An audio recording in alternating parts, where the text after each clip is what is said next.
Yesterday came images of the Prime Minister conducting a surprise visit at the new Parliament building, one that is going to be hosting India's members of Parliament in just a few months from now. And as those pictures emerged, the politics started. Congress's communications chief, Jairam Ramesh, said that the new Parliament is the first of the Prime Minister's personal vanity projects because every dictator wants to leave behind his architectural legacy, and this is a colossal waste of money. Other parties also jumped in with the reasoning that all of this is a waste of money, it is not necessary, we already have a parliament, what about COVID, money could be used elsewhere, etc.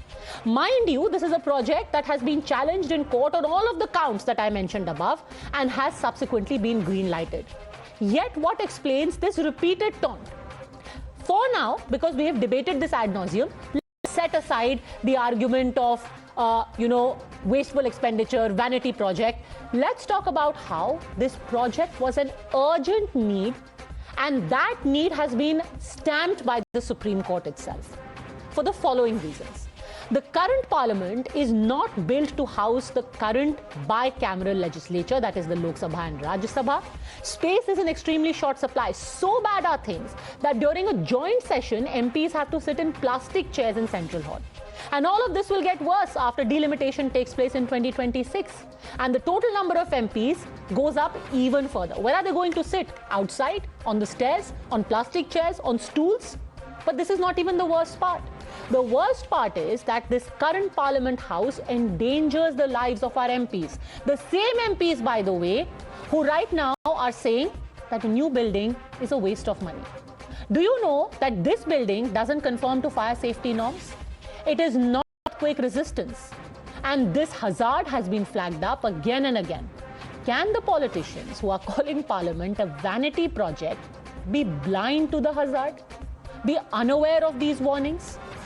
Or is it that they know all of this very well, but it's just simpler to ignore it and score a few political points, even if nobody's buying it anymore? You're watching the News Hour at 10, debate number 2 on Times Now, Super Prime Time. All right, joining us on the debate, we have Shehzad Poonawala, national spokesperson of the BJP, Zeba Yasmeen, spokesperson of Samajwadi Party, Dr. Sumansi Raman, political analyst, and Vivek Bansal, senior leader of the Congress, also joining us. Mr. Bansal, I want to start by asking you, do you think that members of parliament should be killed by continuing in the current parliament, that their safety should be compromised? Definitely, you see, safety is definitely of paramount importance. But to say that the earlier members of parliament were not safe or there was any hazard, you see, safety is never foolproof. There is always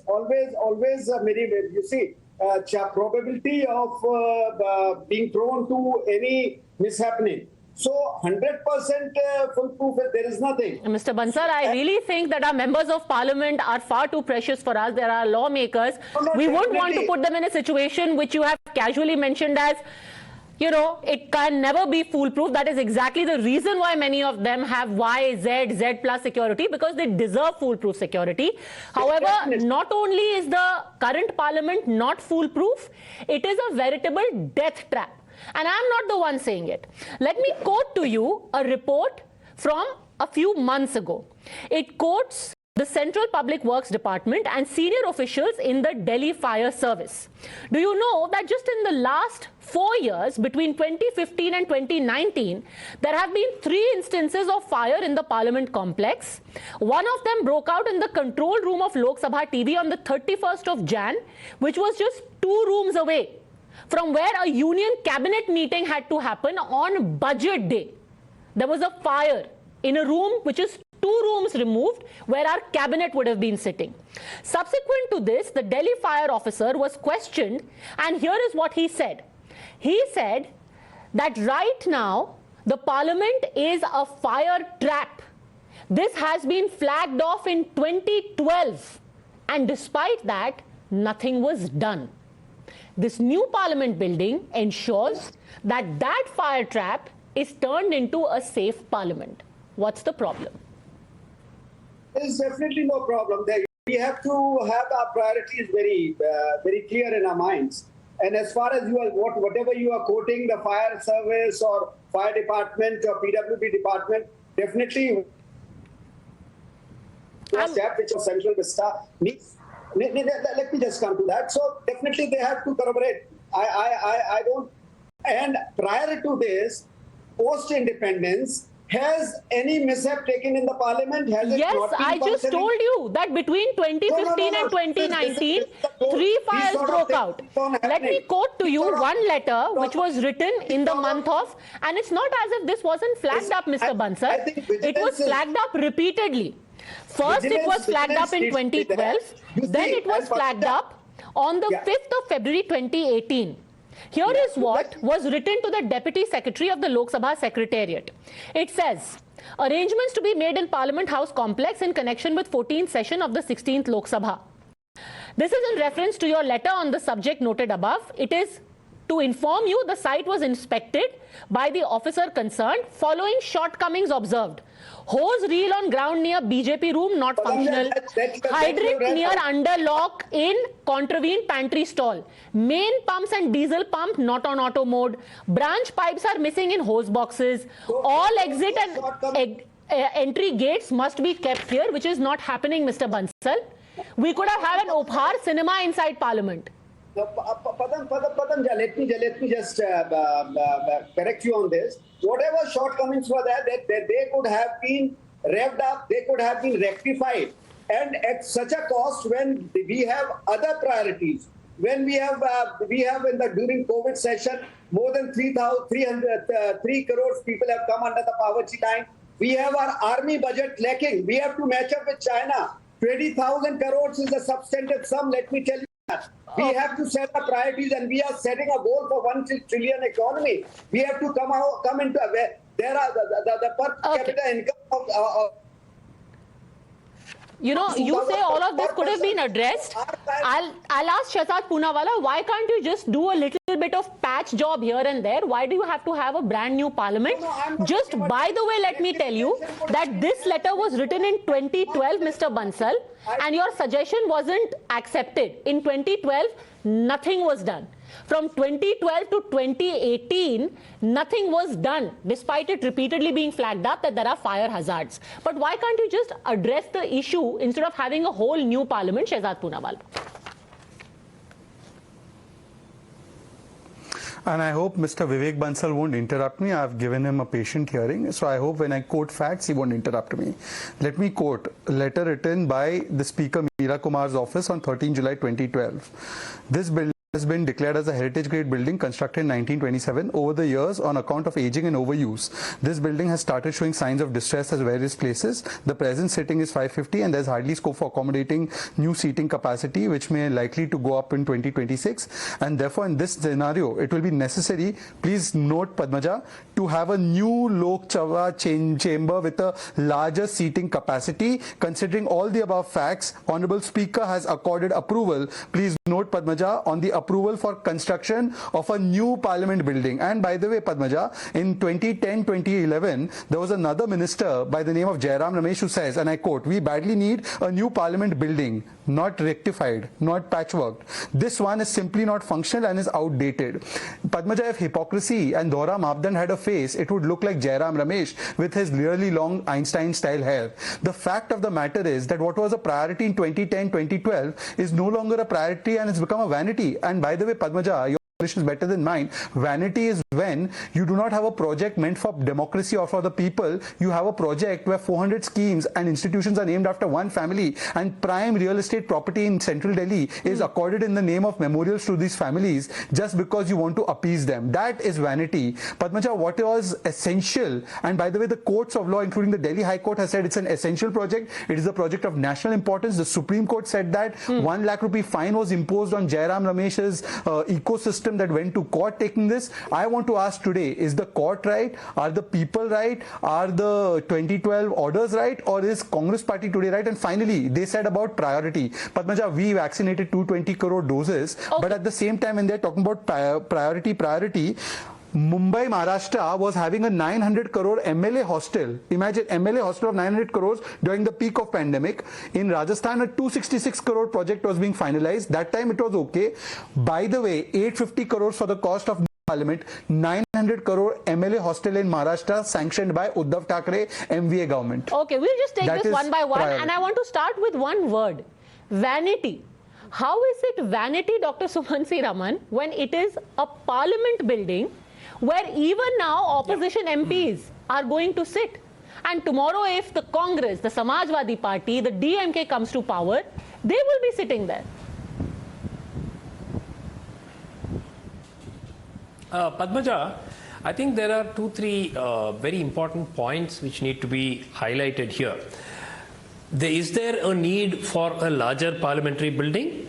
Yes, it has been highlighted even earlier. Now the point is not about that. The point is to go over the list of rules, regulations that have been violated in the construction of this particular building, whether how the Heritage Committee, was approvals were got post facto, where there was no public hearing held for environmental. That is not true. All of this was quoted, by the way, before the Delhi High Court and before the Supreme Court. Let me, no, just a second. Let's not play fast and loose with facts. 1 second. Can I, you're not allowing me to speak. Because you are... No, let me make it very clear. The construction, 1 second, I can read out even the dates for this entire thing.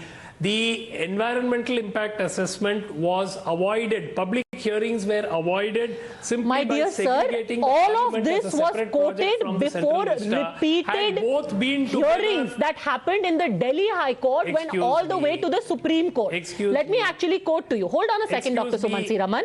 5th of January 2021, Supreme Court dismissed Rajiv Suri's petition against Central Vista, gave it a green signal. It was argued there that permissions haven't been taken. August 1, Supreme Court dismissed review petition. May 7, 2021, Supreme Court approached again asking why construction is allowed during COVID. Again, that petition was dismissed. May 31, High Court dismisses. June 30, Supreme Court refused to stop work. November 5, fresh petition was filed challenging change in land use, removal of recreational and green areas, and it was dismissed. Over the span of 10 months, 6 times, the courts have dismissed all of the arguments that you are rehashing right now. 6 times in 10 months. Court dismissed all of your observations. I'm sorry, Padmaja. I'm sorry, Padmaja. No, one second. Look, the fact that the courts have allowed this construction to go on does not necessarily mean that every single rule has been followed. The courts may have chosen to let this go on in quote-unquote national interest, which is very often quoted. So this is quite possible. The courts, Shehzad Poonawala's answer you on facts. Yes, okay. Quick factual rebuttal only, but no rhetoric. Shehzad Poonawala. These are all... I mean, I can't believe that the same objections we have debated, the courts have debated, are again being rehashed. Shehzad Poonawala. Padmaja, I hope Sumansi Raman will hear me clearly. Jan 5th, 2021, the Supreme Court went into... 1 second, sir, please, you can't be interrupting, sir. I heard you out. Whether right or wrong, you correct me at your own time. Please, sir, let's have a civilized debate for once. She has interrupted me repeatedly. And don't follow the old parliament traditions. Please. Sir, I will come back to you, Mr. Raman, but at least let's get the facts straight. Go on. That is your 30 seconds. The anchor. You can keep screaming about the anchor night after night and come on a show. That's not my problem. I am being civil to you. You accord the same courtesy to me. Thank you. And if you can't stand facts, Padmaja has quoted facts. By the way, she has not done some crime. Anyways, now let me complete my point. On Jan 5th, 2021, Sumansi Raman, the Supreme Court went and did a deep dive into all environmental clearances given to this project, and it upheld the environment clearances. So you saying they ignored a rule because it was post facto, etc., or in national interest is wrong. It is fakery. That's what Padmaja is correcting. They went into the matter, all the clearances were seen, and they upheld it, and here it is. It's quoted on Business Standard, Live Law, and all the possible websites. So, this is a ruse. Please, Mr. Sumansi Raman, let me complete. Let me complete. That may be fine. Let me complete.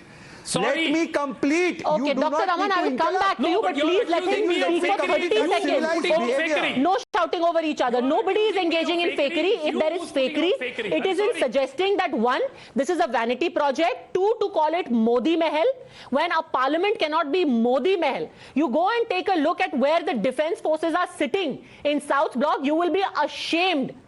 They don't even have decent toilets there right now. Anyhow, go on. Shehzad Poonawalla, just 20 seconds more. Then I want to go back to Dr. Suman C. Raman.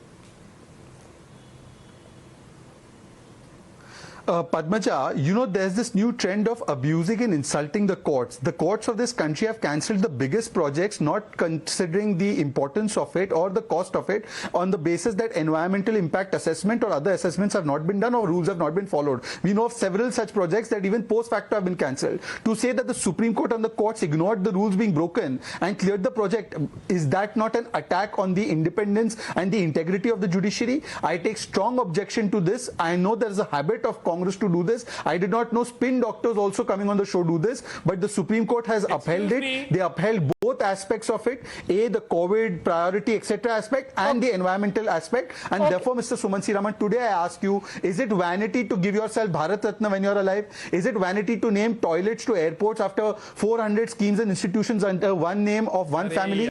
Or is it vanity to construct a parliament that will serve us for the next 200 years? Okay, Dr. Suman C. Raman, go on, you respond. Don't want me to speak. Go on with your stuff. There's no point, Padmaja. You're not letting me speak. I'm giving you time, but you're and then wasting you it. interrupt Go and on, then Dr. Shehzad Suman C. interrupts. What's the Raman, but point? talk on facts, please. I'm not wasting it. My point is very clear. The entire Central Vista project includes the parliament.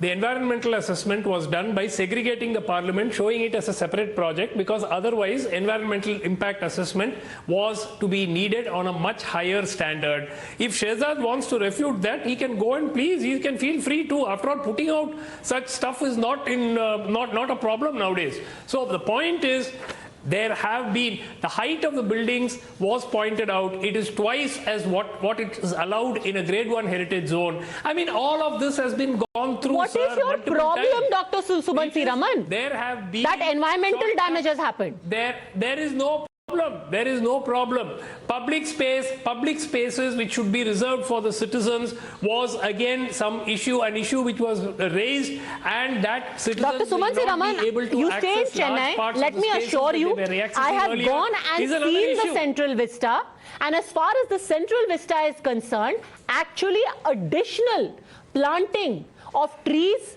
and green areas has been done.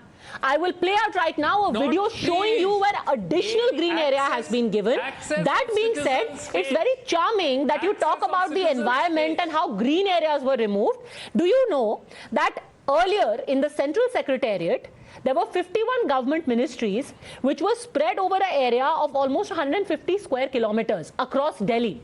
Now all of them have been brought in one area, to ensure that you do not have unnecessary wastage of time, spending of, fuel in traveling from one ministry to another. Also, it was extremely wasteful in the kind of money that was being spent on the upkeep of these old buildings. All of this you consider. There's going to be 30 square meter, almost 300 square feet per employee. It's like a small house for each employee. 330 square meter per employee. That's the quantum of space that is now being given to each person. Yes, 15 lakh square meters. So 52,000 odd people. What is your point? No, I'm making that point. People have pointed out that that is where we are talking about this grandeur aspect. So it shouldn't be grand. You're saying it's too large. One second. No. The point is grandeur. Look, these are offices. They need to be efficient. Right. They need to be comfortable. They need to be safe. All of that. Okay. So now from environment, it is about बहुत ज़्यादा बड़ा है शहजाद पूनावाला. छोटा सा बना देते 2 BHK. Not from environment. It's also.